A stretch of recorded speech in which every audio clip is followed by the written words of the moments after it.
नमस्कार, सत्यार्थ न्यूज में आपका स्वागत है। विदिशा में आज नवागत पुलिस कप्तान रोहित कासवानी ने अपना पदभार ग्रहण किया। इस मौके पर प्रेस वार्ता में पत्रकारों से मुलाकात और बताया कि जिले में अपराध नियंत्रण के लिए बनेगा हाईटेक प्लान।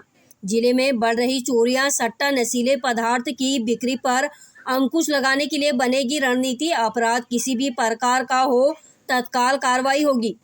जुए सट्टे को भी रोकने के लिए अलग से प्लानिंग की जाएगी। सीसीटीवी कैमरे को सुचारू रूप से संचालित करने के लिए रणनीति तैयार की जाएगी। बंद पड़े कैमरों को चालू किया जाएगा, खराब कैमरों को सुधार कर बदला जाएगा।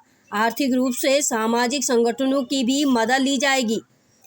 विदिशा से जिला ब्यूरो संजीव शर्मा की रिपोर्ट। एक सिस्टम ऐसा डेवलप करें कि नेटवर्क को हम पकड़े, और दूसरा जो है कम से कम जो लत के शिकार है उनसे लत छुड़वाने के लिए ऐसा एक सिस्टम तैयार। इसे भी मैं एक चीज और जोड़ना चाहूँगा, जागरूकता की। हाँ, वो समाज स्कूलों में, कॉलेजों में समाज को साथ आपने एक तो ये बताई कि हाँ। जैसे पहली चीज जागरूकता, दूसरी चीज कार्रवाई, तीसरी चीज यदि कोई फंस गए हैं इसमें उनको तो रिकॉर्ड, उनको तीनों क्षेत्र अपना काम करना पड़ेगा।